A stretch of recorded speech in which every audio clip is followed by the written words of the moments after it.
A Congregação Cristã no Brasil foi fundada em 20 de abril de 1910, pelo italiano Luiz Francescon, na cidade de Santo Antônio da Platina, no estado do Paraná, Brasil. O nascimento de Francescon deu-se em 29 de março de 1866, em Cavasso no Ovo, província de Udina, Itália, e sua morte em 7 de setembro de 1964, na cidade de Oak Park, Illinois, Estados Unidos. Tendo imigrado para os Estados Unidos da América em 3 de março de 1890, Francescon filiou-se à Igreja Presbiteriana Italiana de Chicago, onde foi eleito diácono e posteriormente ancião. Separou-se da igreja por ter tido uma revelação divina de que o batismo desta estava errado. Vem para o Brasil e funda a seita no Paraná, e em fins de junho do mesmo ano vem a São Paulo, e batiza 20 pessoas oriundas de denominações evangélicas e alguns católicos. Em 1943 é publicada a primeira edição em português do Inário de uso exclusivo da Congregação Cristã no Brasil, hinos de louvores e súplicas a Deus, até então só se cantava em italiano. Francescon, antes de falecer, abriu trabalhos na Argentina e nos Estados Unidos, que com o tempo se transformaram em denominações evangélicas. Na Argentina, o trabalho de Francescon foi incorporado à Igreja Cristã Pentecostal da Argentina, e nos Estados Unidos uniram-se as Assembleias de Deus Pentecostais Italianas, formando assim uma nova denominação evangélica, a Igreja Cristã da América do Norte. O que aconteceu nesses países infelizmente não foi o que aconteceu no Brasil. Com sede na cidade de São Paulo, a Congregação Cristã no Brasil apresenta doutrinas seriamente questionáveis, verdadeiras heresias mantidas em prejuízo da integridade do Evangelho. Para não incidirmos em erros, nada melhor do que recorrermos à ajuda das 4 operações de matemática que são: primeira, adição; segunda, subtração; terceira, multiplicação; quarta, divisão, para provar que a Congregação Cristã no Brasil é uma seita. Esperamos que as provas apresentadas nos levem a dar a resposta para a pergunta que é o título deste artigo.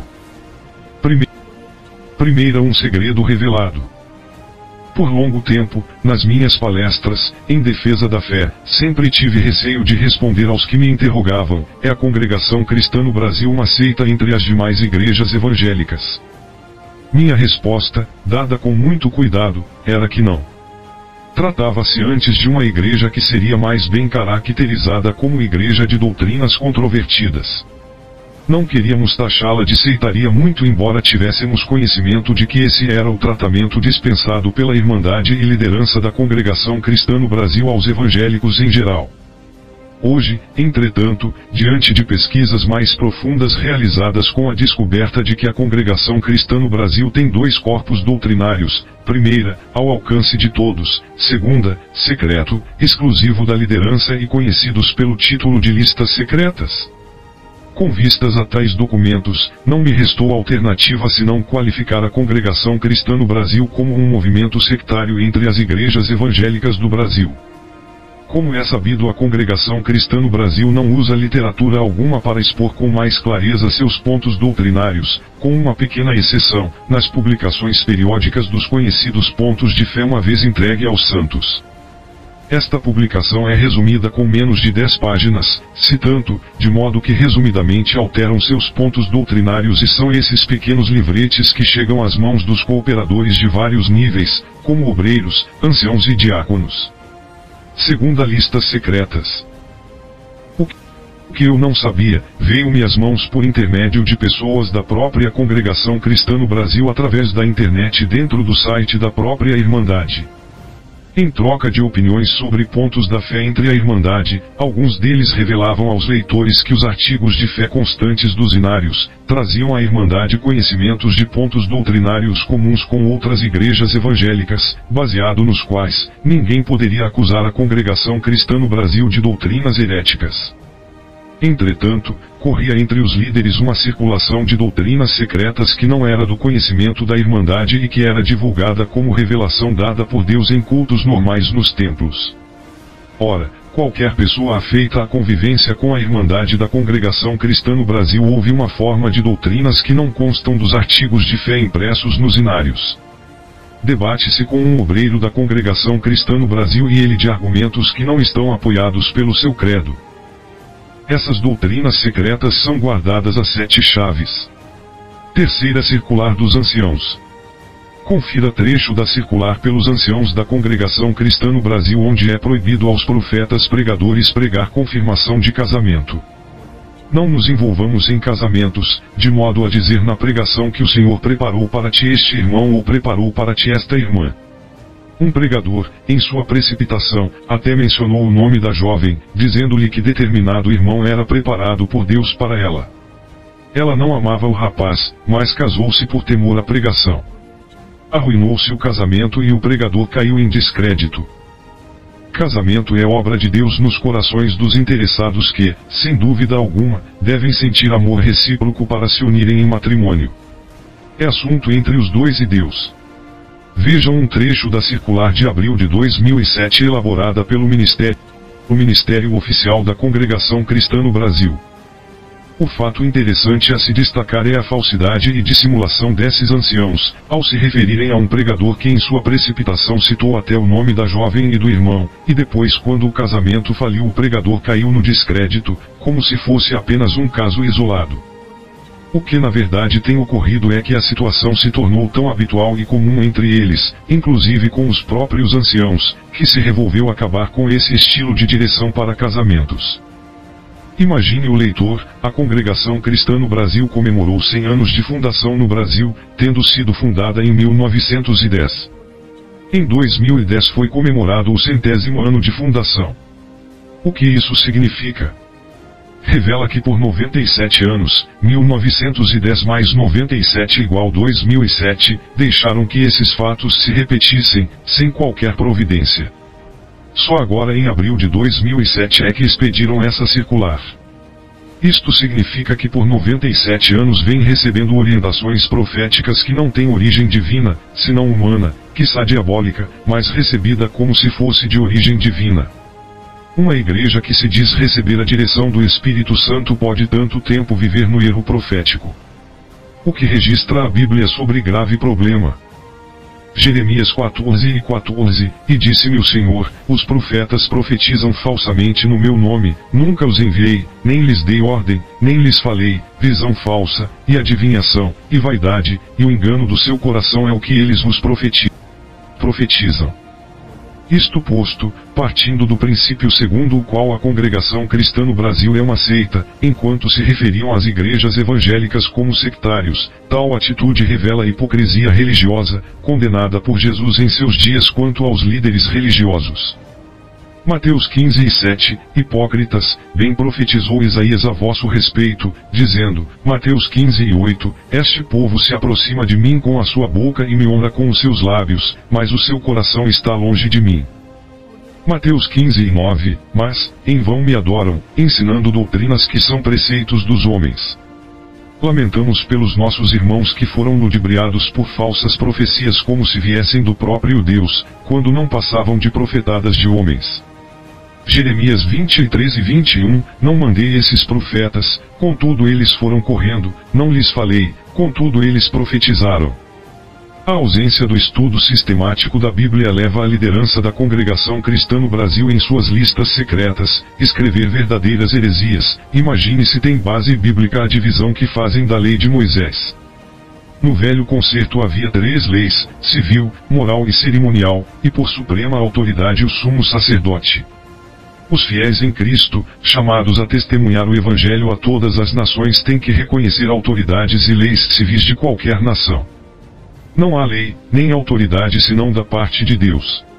A lei cerimonial com as suas ordenanças foi cumprida com a oferta pura do Cordeiro de Deus, reunião dos irmãos anciãs, diáconos, cooperadores do ofício ministerial e administração, realizada na casa de oração do Brás, em São Paulo, na Rua Uruguaiana, 163 nos dias 25, 26 e 27 de março de 1948. Comentário. Essa divisão da lei é espúria. Não havia divisão da lei. A lei de Moisés consistia de 613 mandamentos constantes dos 5 primeiros livros da Bíblia, Gênesis, Êxodo, Levítico, Números e Deuteronômio, também chamado o Pentateuco. para alcançar a justificação pela guarda da lei, tornava-se obrigatório cumprir todos os 613 mandamentos. Isto é o que lemos em Gálatas 13:10, todos aqueles, pois, que são das obras da lei estão debaixo da maldição, porque está escrito, maldito todo aquele que não permanecer em todas as coisas que estão escritas no livro da lei, para fazê-las. Naturalmente, ninguém conseguiu obter justificação pelas obras da lei. Gálatas 13:11, e é evidente que pela lei ninguém será justificado diante de Deus, porque o justo viverá da fé. Logo não havia 3 leis chamadas de lei civil, lei moral e lei cerimonial. Jamais qualquer leitor da Bíblia encontrará qualquer expressão da lei com essa divisão.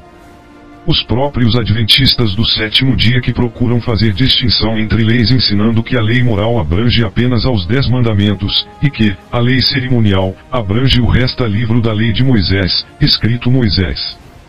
Entretanto, reconhecem que essa divisão é espúria ou artificial.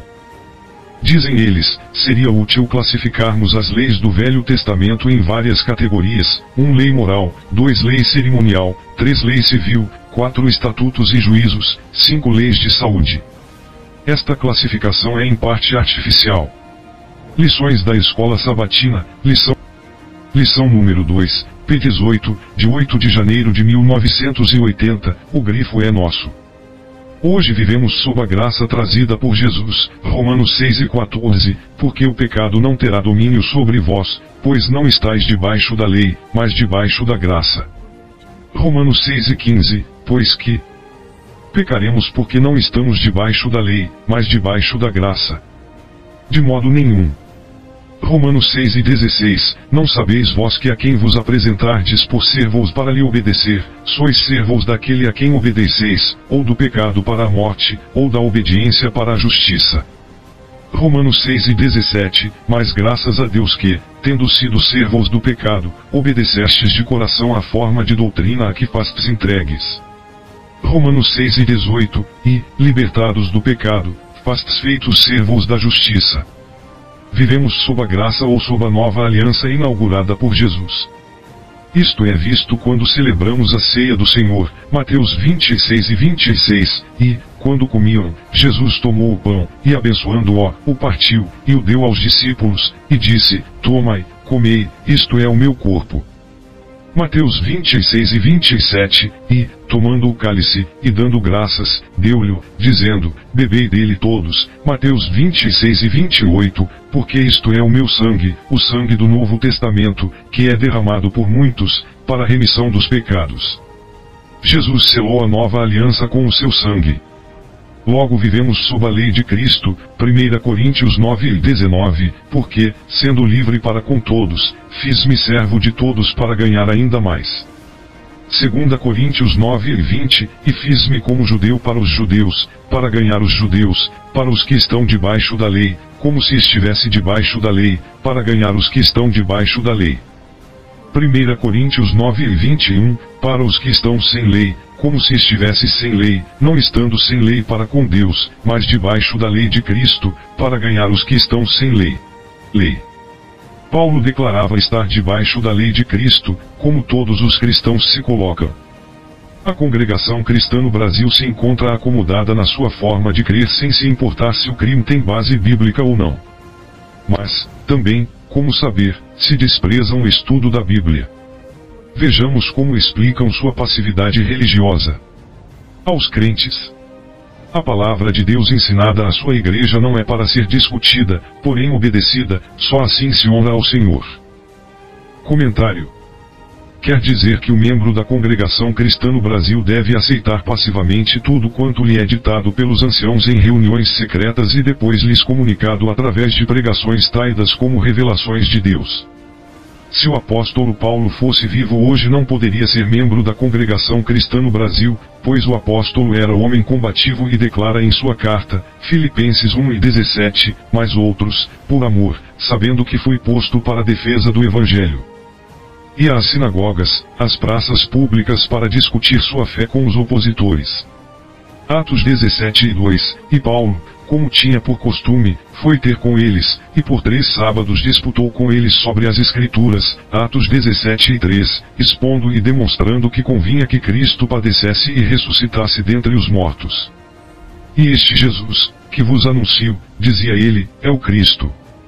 Nesse mesmo capítulo 17 de Atos lemos adiante que Paulo chegou a Bereia e é dito deles que foram mais nobres do que os de Tessalônica. Em que aspecto? Atos 17:10, e logo os irmãos enviaram de noite Paulo e Silas a Bereia, e eles, chegando lá, foram à sinagoga dos judeus. Atos 17:11, ora, estes foram mais nobres do que os que estavam em Tessalônica, porque de bom grado receberam a palavra, examinando cada dia nas Escrituras se estas coisas eram assim. Atos 17:12, de sorte que creram muitos deles, e também mulheres gregas da classe nobre, e não poucos homens. Pode alguém da Irmandade examinar se o que vem do púlpito é realmente procedente de Deus? Não? Não lhe é dada a oportunidade de analisar. Só lhe resta uma alternativa: obedecer. Obedecer. Quarta, como reconhecer uma seita pelas 4 leis da matemática. Adicionam outra fonte de autoridade religiosa além da Bíblia. Art. 22, a doutrina professada na Congregação Cristã no Brasil é resumida em 12 pontos. Art. 20, a Congregação Cristã no Brasil é constituída por uma comunidade que aceita toda a Bíblia Sagrada na qual está contida a infalível Palavra de Deus, estando devotada a Jesus Cristo, autor e consumador da fé, fundada na doutrina apostólica. Artigo 20 do capítulo 2 do Estatuto da Congregação Cristã no Brasil. Os estatutos estabelecem o seguinte sobre sua crença na Bíblia. Primeiro, nós cremos na inteira Bíblia Sagrada e aceitamo-la como contendo a infalível Palavra de Deus, inspirada pelo Espírito Santo. Comentário. A diferença entre crer que a Bíblia é a Palavra de Deus e crer que a Bíblia contém a Palavra de Deus. Sim. Crer que a Bíblia contém a Palavra de Deus dá margem a que partes da Bíblia sejam rejeitadas. Enquanto crer que a Bíblia é a Palavra de Deus, é a confissão de que ela toda, do Gênesis ao Apocalipse, é a Palavra de Deus. Geralmente os artigos de fé das igrejas evangélicas estabelecem que a Bíblia seja a Palavra de Deus e a única regra de fé normativa para a vida e o caráter cristão.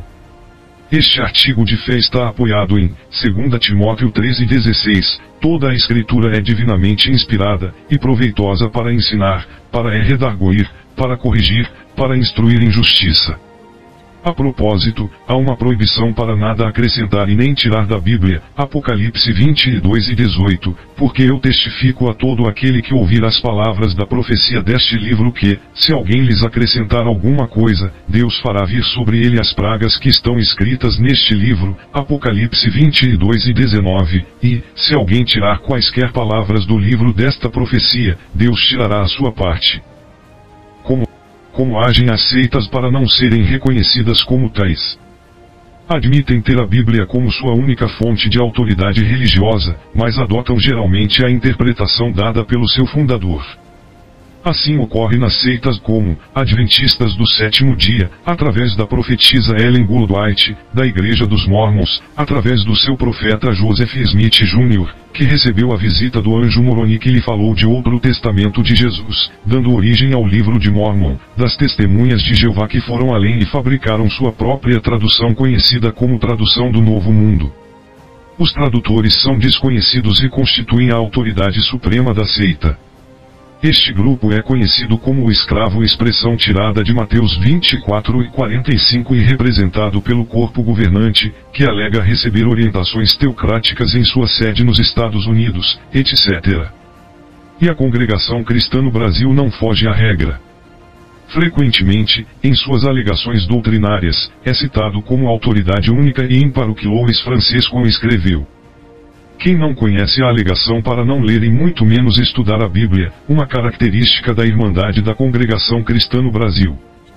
Como apoio citam, com frequência, o texto de 2 Coríntios 3:06, porque a letra mata e o espírito vivifica.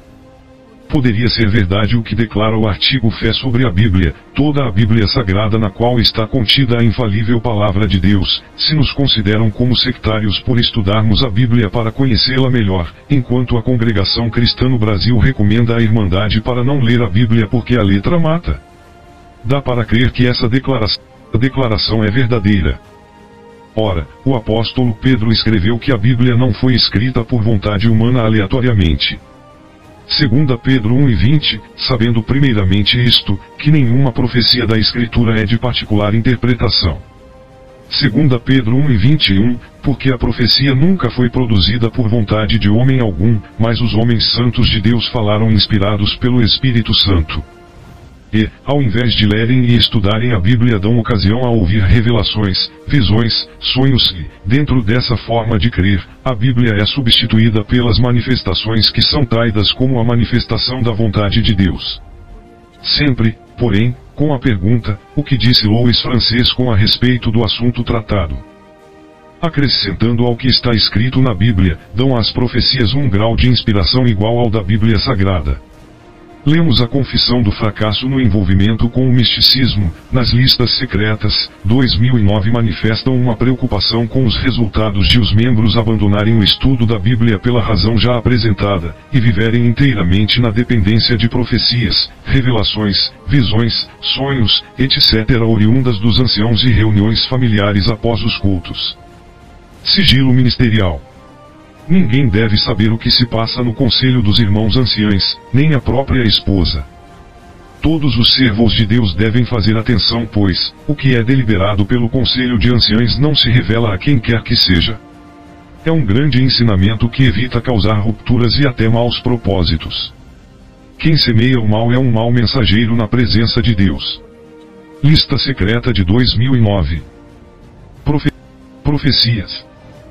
Pareceu bem ao ministério pôr a Irmandade a par da grave situação ocasionada pela correria do povo atrás de profecias, revelações, orações exageradas e pelo espírito de imitação dos verdadeiros danos, espírito esse que se espalhou por toda a parte. Muitos buscam profecias para ter respostas sobre casamentos, negócios e tantos outros assuntos, com orações que se prolongam pela madrugada. A palavra pregada nas congregações vem sendo posta em segundo lugar. Muitos dão mais valor à profecia do que à própria palavra. E este escrito engrandecestes a tua palavra acima de todo o teu nome, Salmo 138, v2, outros são enganados por falsas profecias e têm sofrido transtornos materiais e espirituais. Muita coisa estranha tem surgido provocando estragos irreparáveis. Entrou a desordem nesse setor. Todos temos que parar e refletir sobre essa advertência, para benefício da obra, mantendo, acima de tudo, a unidade de espírito. Exortamos a Irmandade a voltar à simplicidade que sempre tivemos desde o princípio, de buscar a Santa Palavra para saber a vontade do Senhor, terminando com correrias à procura de outras respostas. Aconselhamos a Irmandade a ir para casa após o terminado o culto, meditando na Palavra. Não se reúnam para orar procurando orientações por profecias e revelações. Os prandontes aceitarão e obedecerão. Os demais levarão a responsabilidade pelos prejuízos e desunião que vem ocorrendo. O grifo é nosso. Comentário. Na verdade, quem são os responsáveis por essa deplorável situação espiritual de toda uma coletividade? Eles teriam tal modo de agir, isto é, viver na ansiedade por manifestações proféticas, revelações e visões, aleatoriamente? Certamente que não. Isto é decorrência da falta do estudo regular e metódico da Bíblia. O apóstolo Paulo admoestou Timóteo, o jovem obreiro, a procurar conhecer melhor a Bíblia. 2 Timóteo 2:15, procura apresentar-te a Deus aprovado, como obreiro que não tem de que se envergonhar, que maneja bem a palavra da verdade. Recomendou ainda, 2 Timóteo 4:1, conjuro-te, pois, diante de Deus, e do Senhor Jesus Cristo, que há de julgar os vivos e os mortos, na sua vinda e no seu reino, 2 Timóteo 4:2, que pregues a palavra, instes a tempo e fora de tempo, redarguas, repreendas, exortes, com toda a longanimidade e doutrina. 2 Timóteo 4:3, porque virá tempo em que não suportarão a sã doutrina, mas, tendo comichão nos ouvidos, amontoarão para si doutores conforme as suas próprias concupiscências, 2 Timóteo 4:4, e desviarão os ouvidos da verdade, voltando às fábulas. Quando encontramos uma pessoa na rua com a Bíblia na mão e indagamos qual é a sua igreja e ela responde, pertenço à Irmandade da Congregação Cristã no Brasil e estou indo à igreja buscar a palavra. Mas, o que significa buscar a palavra? Não é ir ouvir a leitura e exposição da Bíblia, mas a palavra profética, ou a revelação, ou a visão ou o sonho, que procura apontar determinada situação como orientação profética para os presentes. E isso é aguardado com ansiedade. Quinta subtração. Subtraem a verdadeira humanidade de Jesus nos dias do seu ministério terreno, recusando aceitar sua posição de Deus-homem. Ensinam os mestres da congregação cristã no Brasil que Jesus era apenas um homem entre os homens dos seus dias na terra. Pregam um Jesus estranho em sua natureza humana, ensinando que durante o seu ministério terreno ele não passava de um judeu comum e que só depois da ressurreição Deus o fez Senhor e Cristo. Vejamos o que escrevem. Depois da ressurreição é que Deus o fez Senhor e Cristo. E nós, quando saímos das águas do batismo, ressurgimos em novidade de vida, tendo em nós a vida de Cristo. Leiamos o trecho inteiro. Em nome de Jesus ou em nome do Senhor Jesus, tópico de 1969. A diferença no emprego destas expressões no Novo Testamento em nome de Jesus é frase usada na apresentação da salvação ao pecador e sempre que a expressão é dirigida à pessoa não crente, conforme podemos ver claramente nos seguintes pontos, Atos 2, 2-38, e Romanos 6:3 em nome do Senhor Jesus é frase usada quando a palavra se dirige aos salvos, e aos crentes conforme os capítulos Atos 8 e 16, Colossenses 13:17 e aos Coríntios 5:4. O Filho de Deus veio a este mundo tendo duas naturezas. A natureza humana e a natureza divina. Por isso ele vem chamado, verdadeiro homem e verdadeiro Deus. Como homem padeceu na cruz, para remir a humanidade. Como homem conheceu a morte e desceu ao sepulcro. Nós, quando crimos em Jesus Cristo e o recebemos por fé, ao sermos batizados, na semelhança do sepultamento morremos com Cristo. Mas o Senhor Jesus venceu a morte. Esta não o pode reter. Ele ressuscitou ao terceiro dia, triunfante e glorioso. Depois da ressurreição é que Deus o fez Senhor e Cristo. E nós, quando saímos das águas do batismo, ressurgimos em novidade de vida, tendo em nós a vida de Cristo. Temos a natureza do homem glorificada em nós mesmos. O primeiro batismo na Igreja Apostólica foi feito em nome de Jesus Cristo. E não em nome do Senhor Jesus Cristo. Nesta reunião aprendemos doutrina que não é ponto de vista deste ou daquele, mas a santa verdade encontrada na Palavra de Deus. O grifo é nosso. Comentário: quem poderia imaginar que o Jesus bíblico que se encarnou, isto é, sendo Deus, assumiu a natureza humana para a nossa salvação, durante sua vida terrena não passasse de um homem chamado Jesus Cristo e não do Emanuel, o Deus conosco? É o que lemos em Mateus 1:21, e dará à luz um filho e chamarás o seu nome Jesus, porque ele salvará o seu povo dos seus pecados. Mateus 1:22, tudo isto aconteceu para que se cumprisse o que foi dito da parte do Senhor, pelo profeta, que diz, Mateus 1:23, eis que a virgem conceberá, e dará à luz um filho, e chamá-lo-ão pelo nome de Emanuel. Repetimos, que, a palavra Emanuel, traduzida, é, Deus conosco. E mais, e o anjo lhes disse, não temais, porque eis aqui vos trago novas de grande alegria, que será para todo o povo, pois, na cidade de Davi, vos nasceu hoje o Salvador, que é Cristo, o Senhor. Lucas 2, 10 e 11. Ele não passou a ser Senhor depois da ressurreição. Ao nascer era o Senhor Jesus, o Deus homem na terra. Acrescentou à sua natureza divina a sua natureza humana quando se fez homem. Hebreus 10:5, por isso, entrando no mundo, diz, sacrifício e oferta não quiseste, mas corpo me preparaste. Jesus não passou a ser chamado Senhor só depois da ressurreição. Ele era Senhor considerando seu lado divino, João 1:1, no princípio era o Verbo, e o Verbo estava com Deus, e o Verbo era Deus. João 1:14, e o Verbo se fez carne, e habitou entre nós, e vimos a sua glória, como a glória do unigênito do Pai, cheio de graça e de verdade. O Verbo se fez carne, não após a sua ressurreição gloriosa, mas ao nascer ele era portador de duas naturezas, a divina e a humana. Fazendo um paralelo para mostrar a gravidade da heresia apregoada pela congregação cristã no Brasil, comparamos esse ensino segundo o qual Jesus só se tornou Senhor depois da ressurreição, ensino esse herdado dos gnósticos que foram os primeiros que se opunham à realidade da natureza humana de Cristo, ensinando que a divindade entrou em Jesus durante o seu batismo e saiu na véspera da sua morte. Contra esses erros desses hereges foi escrita, 1 João 4:1, Amados, não creiais a todo o Espírito, mas provai se os Espíritos são de Deus, porque já muitos falsos profetas se têm levantado no mundo. 1 João 4:2, Nisto conhecereis o Espírito de Deus, todo o Espírito que confessa que Jesus Cristo veio em carne é de Deus, 1 João 4:3, e todo o Espírito que não confessa que Jesus Cristo veio em carne não é de Deus, mas este é o Espírito do Anticristo, do qual já ouvistes que há de vir, e eis que já está no mundo.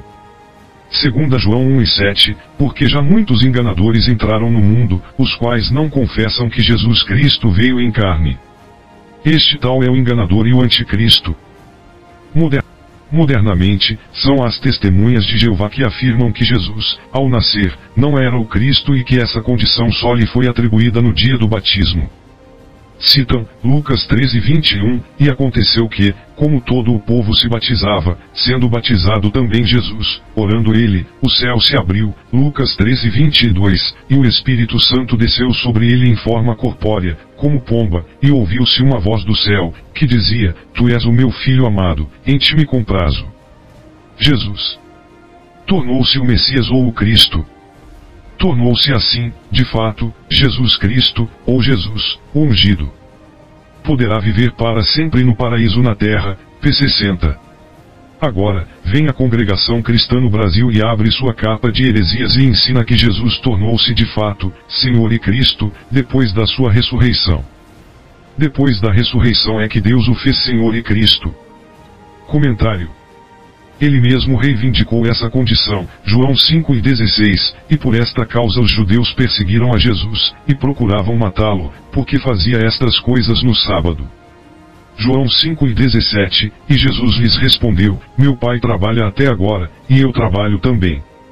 João 5:18, por isso, pois, os judeus ainda mais procuravam matá-lo, porque não só quebrantava o sábado, mas também dizia que Deus era seu próprio Pai, fazendo-se igual a Deus.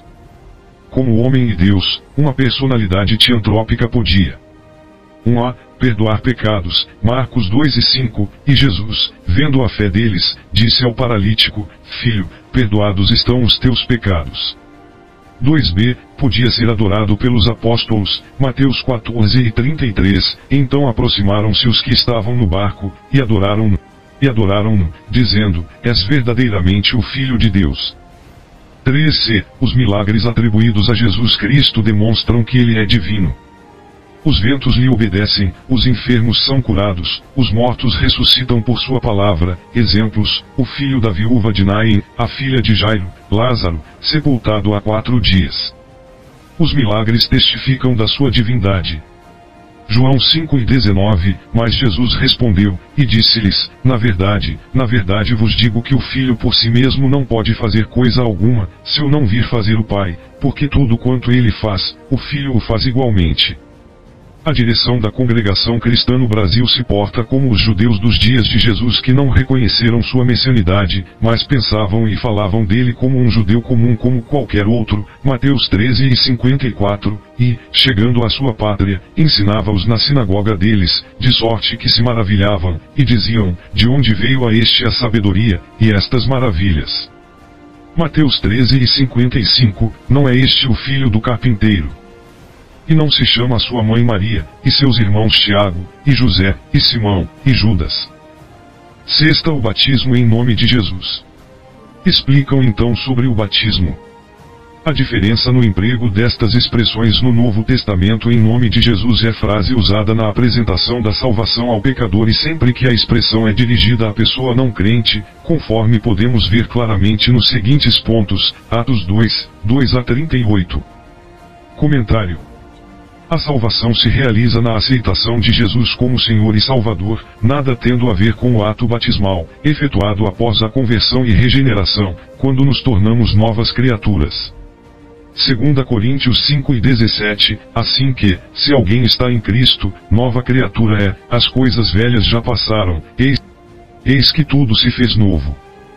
A declaração de Pedro em Atos 2:38, e disse-lhes Pedro, arrependei-vos, e cada um de vós seja batizado em nome de Jesus Cristo, para perdão dos pecados, e recebereis o dom do Espírito Santo, não é uma fórmula batismal. Trata-se, sim, da autoridade concedida a Pedro e aos demais apóstolos para que efetuassem o batismo sob sua autoridade, mas, certamente, dentro da fórmula mesma dada por Jesus em Mateus 28:19, portanto ide, fazei discípulos de todas as nações, batizando-os em nome do Pai, e do Filho, e do Espírito Santo. Então, a Congregação Cristã no Brasil confunde a autoridade para a ministração do batismo em Atos 2:38 com a fórmula entregue pelo próprio Jesus em Mateus 28:19. Tanto isso é verdade que se compararmos as citações bíblicas onde registram batismo de pessoas, não há uma única fórmula, mas mudanças de palavras o que confirmam o que afirmamos. Vejamos. Atos 2:38, e disse-lhes Pedro, arrependei-vos, e cada um de vós seja batizado em nome de Jesus Cristo, para perdão dos pecados, e recebereis o dom do Espírito Santo.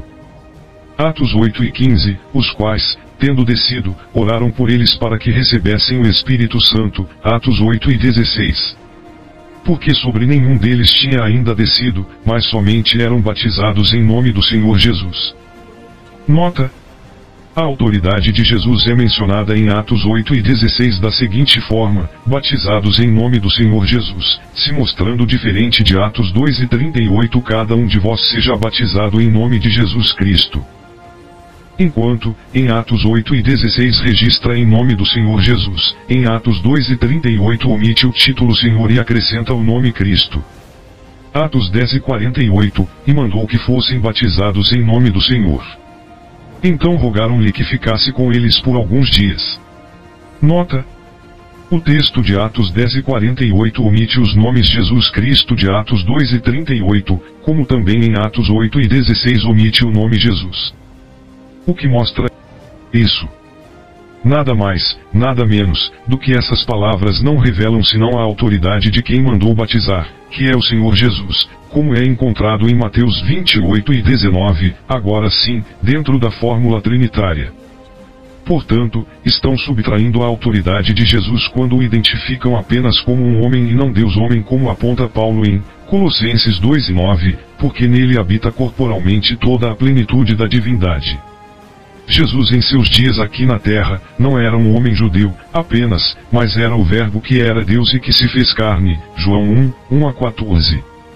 O ensino da Congregação Cristã no Brasil trata de um outro Jesus recusado por Paulo em 2 Coríntios 11:4, porque, se alguém for pregar-vos outro Jesus que nós não temos pregado, ou se recebeis outro Espírito que não recebestes, ou outro Evangelho que não abraçastes, com razão o sofrereis. Batismo salva. O ensino da Congregação Cristã no Brasil dentro das listas secretas afirma que sim.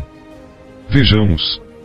O fundamento deste santo mandamento é o perdão dos nossos pecados e a salvação das nossas almas. Lista secreta de ensinamentos de 2004, um repeteco da de 1980, no tópico 15, diz o que lemos acima sobre o batismo.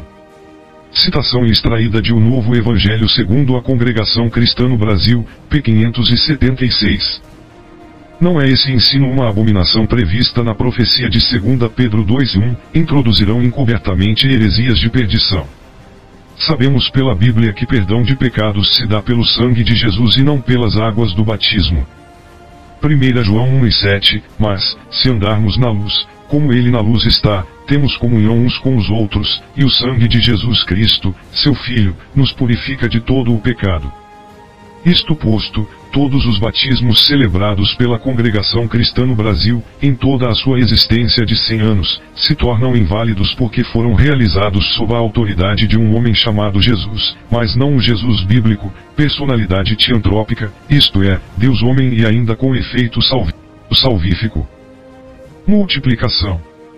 A obra redentora de Jesus não é suficiente para a redenção. Necessário é multiplicar obras e crenças que completam sua obra redentora. Um dos artigos dos Estatutos da Congregação Cristã no Brasil estabelece, artigo 8º, quem aceitar Jesus Cristo como seu Salvador, e sua doutrina, conforme consta no caput do artigo 1º e dos arts. 20, 21 e 22, sub. Comentário, o acréscimo sua doutrina, conforme consta no caput do artigo 1º e dos arts. 20, 21 e 22, sub, implica mais do que apenas aceitar a Jesus Cristo como Salvador. Deve estar condicionado a aceitar com ele, a doutrina da Congregação Cristã no Brasil, sem a qual ele não será salvo. Enquanto isso, não encontramos na Bíblia a necessidade qualquer ajuda para que Jesus se torne Salvador dos que o recebem. Independentemente de qualquer entidade religiosa, Jesus é plenamente o Salvador. Hebreus 7:25, portanto, pode também salvar perfeitamente os que por ele se chegam a Deus, vivendo sempre para interceder por eles. Atos 4:12, e em nenhum outro há salvação, porque também debaixo do céu nenhum outro nome há dado entre os homens, pelo qual devamos ser salvos. Sétima divisão. Divisão implica dividir a fidelidade a Deus com a denominação. É possível que uma entidade religiosa, com personalidade jurídica, a Congregação Cristã no Brasil, possa ocupar o lugar de Deus na vida dessa entidade. Vejamos os ensinamentos recebidos pela cúpula da Congregação Cristã no Brasil. Resumo dos ensinamentos recebidos pelos fiéis à Palavra de Deus, na reunião dos irmãos anciãs, diáconos, cooperadores do ofício ministerial e administração, realizada na Casa de Oração do Brás, em São Paulo, na Rua Uruguaiana, 163 nos dias 25, 26 e 27 de março de 1948. Organização da Igreja de Deus. Revelação que o Senhor deu a seu servo e irmão ancião Luiz Francisco de volta de uma de suas viagens ao Brasil, quando se encontrava na República do Panamá. Jesus é a cabeça da igreja, o Espírito Santo é a lei para guiá-la em toda a verdade, sua organização é a caridade de Deus no coração de seus membros, que é o vínculo da perfeição. Onde esses três não governam, é Satanás quem governa em forma de homem, para seduzir o povo de Deus com sabedoria humana. O grifo é nosso. Apresentam a revelação dada ao ancião fundador, Luiz Francisco, dos três que governam a Congregação Cristã no Brasil. 1. Jesus é a cabeça da igreja. 2. O Espírito Santo é a lei para guiá-la em toda a verdade. 3. Sua organização é a caridade de Deus. Comentário. Ora, do que se lê acima se entende que Deus, o Pai não aparece. No lugar dele, aparece sua organização como um presente dele e que, justamente, ocupa o lugar dele. Ademais, o Espírito Santo não é uma lei impessoal que guia, mas o Espírito Santo é alguém como Jesus, que viria para substituir Jesus na direção da sua igreja. João 16:13, mas, quando vier aquele, o Espírito de verdade, ele vos guiará em toda a verdade, porque não falará de si mesmo, mas dirá tudo o que tiver ouvido, e vos anunciará o que há de vir. O Espírito Santo atuava na direção da igreja primitiva dando direção para os líderes, como por exemplo, que se vê na igreja de Antioquia, Atos 13:2, e, servindo eles ao Senhor, e jejuando, disse o Espírito Santo, apartai-me a Barnabé e a Saulo para a obra a que os tenho chamado. Atos 13:3, então, jejuando e orando, e pondo sobre eles as mãos, os despediram. Atos 13:4, e assim estes, enviados pelo Espírito Santo, desceram a Seleucia e dali navegaram para Chipre. Longe de nós cometermos a idolatria de colocar a nossa entidade religiosa no lugar de Deus. Outras declarações comprometedoras. O Senhor nos guiou em que só sejam considerados nossos irmãos aqueles que se batizam entre nós. Na obra de Deus não temos parentes nem amigos, todos somos iguais e quem não está na doutrina não é considerado como irmão nem tem liberdade nos cultos. Lista secreta de ensinamentos de 1961. Ensinam aos membros a não se prender a um jugo desigual, apoiando sua exortação em 2 Coríntios 6:14, não vos prendais a um jugo desigual com os infiéis, porque, que sociedade tem a justiça com a injustiça? E que comunhão tem a luz com as trevas? Um testemunho público. Deus seja louvado, amém. Agradeço a Deus por ter me trazido para esta graça santa e me chamado nas águas do santo batismo, e no tempo certo Deus preparou uma de suas filhas para ser minha esposa, idem P10. Declaração de um membro da Congregação Cristã no Brasil. 4 Tiago disse, 17 de novembro de 2010 às 12h15. A Congregação Cristã no Brasil é e sempre será a única graça que conduz à vida eterna. Comentário, mas, quem são os classificados como infiéis e que estão em trevas? São os crentes evangélicos. O que significa a expressão agradeço a Deus por ter me trazido para esta graça santa? É claro que a pessoa está se referindo à entidade religiosa Congregação Cristã no Brasil e isso com a anuência do dirigente do culto. Afinal esse ensino faz parte das listas secretas. Quanto tal situação a Congregação Cristã no Brasil se distancia da Bíblia, considerando que a Bíblia se refere à graça de Deus manifestada na pessoa de Jesus. Tito 2:11, porque a graça de Deus se ha manifestado, trazendo salvação a todos os homens, Tito 2:12, ensinando-nos que, renunciando à impiedade e às concupiscências mundanas, vivamos neste presente século sóbria, e justa, e piamente, Tito 2:13, aguardando a bem-aventurada esperança e o aparecimento da glória do grande Deus e nosso Salvador Jesus Cristo, Tito 2:14, o qual se deu a si mesmo por nós para nos remir de toda a iniquidade, e purificar para si um povo seu especial, zeloso de boas obras. Efésios 2:8, porque pela graça sois salvos, por meio da fé, e isto não vem de vós, é dom de Deus. Efésios 2:9, não vem das obras, para que ninguém se glorie. Efésios 2:10, porque somos feitura sua, criados em Cristo Jesus para as boas obras, as quais Deus preparou para que andássemos nelas. Revela a Congregação Cristã no Brasil que é o desejo, entre a Irmandade, que todas as igrejas evangélicas do Brasil fechem suas portas e só fique a Congregação Cristã no Brasil. Isto posto, puseram no seu site uma pergunta para que a Irmandade opine sobre se seria bom que todas as igrejas evangélicas fechassem as portas, nos seguintes termos. A blasfemia herética da CCB, por eles as outras todas fechavam, aqui no Brasil. A salvação não se encontra em qualquer organização religiosa. Encontra-se numa pessoa, Jesus. João 14:6, disse-lhe Jesus, eu sou o caminho, e a verdade e a vida, ninguém vem ao Pai, senão por mim. Já pensamos na malignidade de tal ideia de a Congregação Cristã no Brasil de atuar sozinha sem a existência de outras igrejas evangélicas. Com 100 anos de existência no Brasil estão estagnados ao ensinar que não se deve pregar o Evangelho nas ruas, praças, pelos meios modernos de comunicação, e sem literatura, etc. Sob a alegação de pregar o Evangelho em praças, esquinas, e outros logradouros públicos não passa de farisaísmo condenado por Jesus. Jesus, sim, condenou a hipocrisia religiosa ostentada pelos fariseus, mas não a pregação do Evangelho. Da mesma forma o apóstolo Paulo pregava em lugares públicos, nas sinagogas divulgando o Evangelho a todos os países dos seus dias. Atuar com exclusivismo demonstra sentimento sectário. Poderiam pelo menos disfarçar esse sentimento tacanho.